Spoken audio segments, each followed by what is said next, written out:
Hello YouTube, Dave here again. I am back with another Starfinder related video. Today I'm going to be looking at the Starfinder Society adventure, Duskmire Accord 9. This is a scenario for characters of levels 1 through 4 and is the Starfinder scenario, Starfinder Society scenario number 1-20 as part of their organized play system.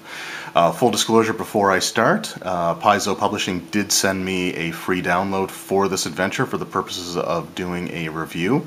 However, this is not like a paid endorsement, or it's not a situation where they're going to be reviewing the video first, or having anything taken out that they don't like. They made it very, very clear that they want honest and genuine feedback, which is something that I can respect quite a bit. So Duskmire Accord 9 takes place on a location known as Salvation's End. So Salvation's End is a moon-sized ship that has tons of what are called simulation vaults inside of it. So Salvation's End was featured in scenarios 1-00, Claim to Salvation, and 1-09, Live Exploration Extreme. The player characters are sent to Salvation's End to explore a simulation chamber that recently activated and is labeled Duskmire Accord.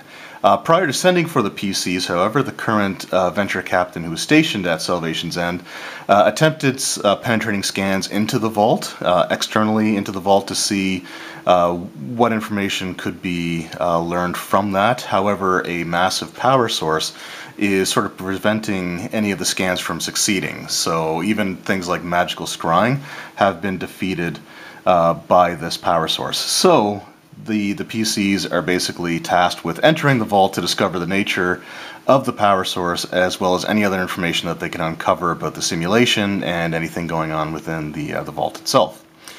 When the PCs enter the vault, they discover that the environment being simulated is that of sort of like a marsh or swampland, and there's like a temple sort of located near the center of the vault itself. Once they do enter, they're greeted with an opening message that sort of explains the situation and advises them that they cannot enter the temple until they have dealt with the other two resident powers that are occupying the vault. Obviously, this message wasn't intended for the player characters, because when they are greeted, instead of it says greetings and then it gives like an error message before going on to the rest of the message. But they do get a map of the area as well, which I'm actually showing on the screen here at this point in time. Aside from the PCs, there are three other resident powers, the ones that are part of the actual simulation, or intended to be part of the simulation, and they include a tribe of gnolls that have sort of become pacifist and taken up farming, as well as a small clan of Yeti that kind of love to party.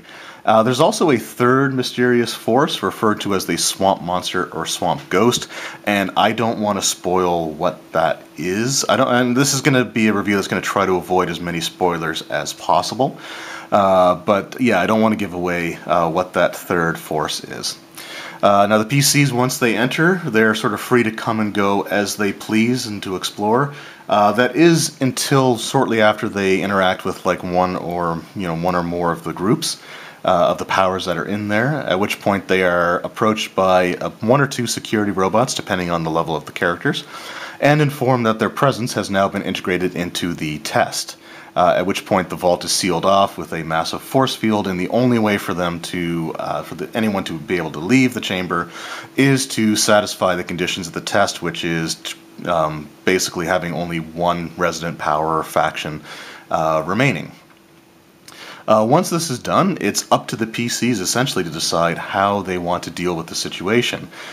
So in order to have only one resident power, one major faction, there's several different ways that the group can, or the players can, go about achieving this. So one of the options is that they can try to broker peace between all 3 of the powers that are in there, which is difficult, but not completely outside of the realm of possibility.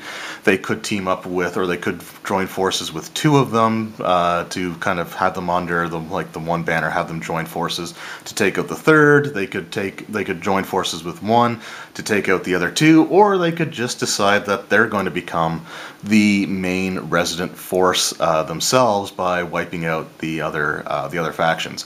In order to actually become, to satisfy the conditions, they have to take out essentially just the leaders of the other factions, and once that's done, the remaining creatures, be it the gnolls, the Yeti, or what other force is out there, will kind of capitulate and work for the player characters.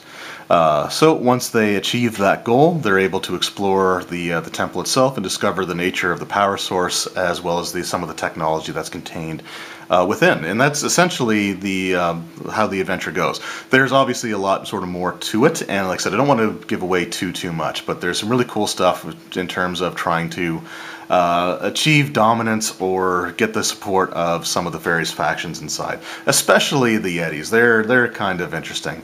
One of the aspects of the simulation was taking these creatures from their normal environments and placing them in a completely foreign environment for them. Like, for example, Yetis are used to like tundra and colder environments. You have the gnolls, which typically live in the desert, and then you have the 3rd swamp ghost or swamp monster. That's a completely different story altogether. So that's that's the premise of the adventure. That's what the characters have to accomplish, and overall, I have to say that I am really impressed with this adventure and with this module. This, to me, is essentially what organized play modules should be. A couple of days ago, I put out a video for another popular role-playing game's organized play adventures, and having some pretty strong criticisms for the way that those ones were written, with a lot of situations where events have to take place in the plot regardless of the player's actions, and it's something that I was never a fan of. The thing that I really like about this is, to me, it's like the perfect organized play scenario. You have the setup, the premise that is simple, straightforward, and made very clear from the get-go, and you have what the conclusion of the adventure, what the goal of the characters are, presented again very clearly, but it's completely up to them how they want to achieve those goals.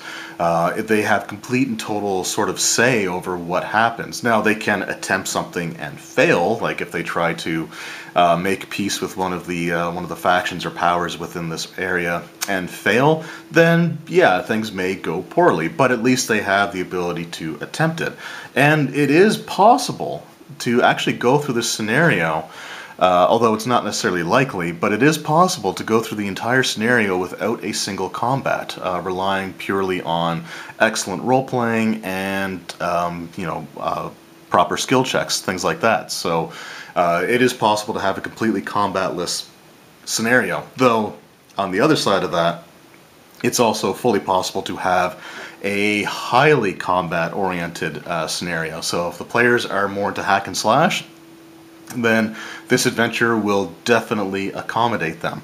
If they are into more role-playing and trying to find diplomatic means to solve their problems, then this adventure allows for that as well. So it really accommodates whatever play style the group as a whole are more comfortable with. So for my opinion, that's one of the best ways to make these scenarios, and I wish that the scenarios from the other role-playing game that I've done the reviews for, that I've run myself at stores and stuff, I wish that they sort of followed that same formula.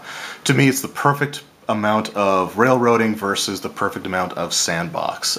So I think this is an absolutely fantastic scenario. And like I said, I could go into spoiler territories, but I really don't want to, because I want anyone who's watching this to really truly experience the adventure. So I'm not going to spoil any of the sort of twists or some of the more interesting encounters or interactions that can happen in here. Like I said, I will say it is kind of cool that, you know, the way that the adventure is sort of set up. You have the characters that are introduced, and then they become part of the simulation. You have this sort of artificial intelligence that is kind of hard to understand exactly what their motivations are, and exactly what it is they're looking for. But it is, like I said, it's really, really well done, really well written adventure. The role-playing scenario situations that can arise are fantastic, and again, there's going to be some challenging combat in the event that the players decide to either forego the diplomatic route, or if the diplomacy sort of fails. So a really solid all-around adventure. So if any of you have actually played through this scenario and watched the video, I would please advise that you again try to avoid specific spoilers. You can sort of tell some of what happened. I would love to hear some of your stories, but try to keep some of it as vague as possible for those that haven't experienced it yet. But if you are a fan of Starfinder and you're looking to get into the Starfinder Society organized play system, I think that this is a really great adventure to sort of start with. It is for like starting level characters. Another great thing about the adventure design is that it incorporates sort of scaling if the characters are sort of at the upper part of their tier. So if they're like levels 3 or 4, it sort of accommodates for that by adding extra enemies or making the existing enemies a little bit tougher. So just again, a really, really well designed adventure. So I can't recommend this enough, and I'm really looking forward to getting the opportunity to run this adventure because, you know, like I said, and Paizo's not making me say this. Like I said, they wanted honest feedback, but honestly, I think that this is one of the best organized play adventures that I've ever read. Because of the amount of player options that it really presents. So it's really great that way. It's also really cool that it kind of harkens back to earlier adventures. So if you have players that have played through, what was it, Claim to Salvation and Live Exploration Extreme, then it's a cool callback to those adventures as well, being familiar with the location itself. So anyway, I hope you enjoyed the video, and hopefully some of you, if you're interested in Starfinder or looking to get into Starfinder, hopefully this will kind of send you towards an adventure to try out. Like I said, I think it's one of the best ones that I've read in terms of like these organized play scenarios, so I really can't recommend it enough. Anyway, thank you guys very much for watching. I hope you enjoyed the video, and we will see you next time. Take care.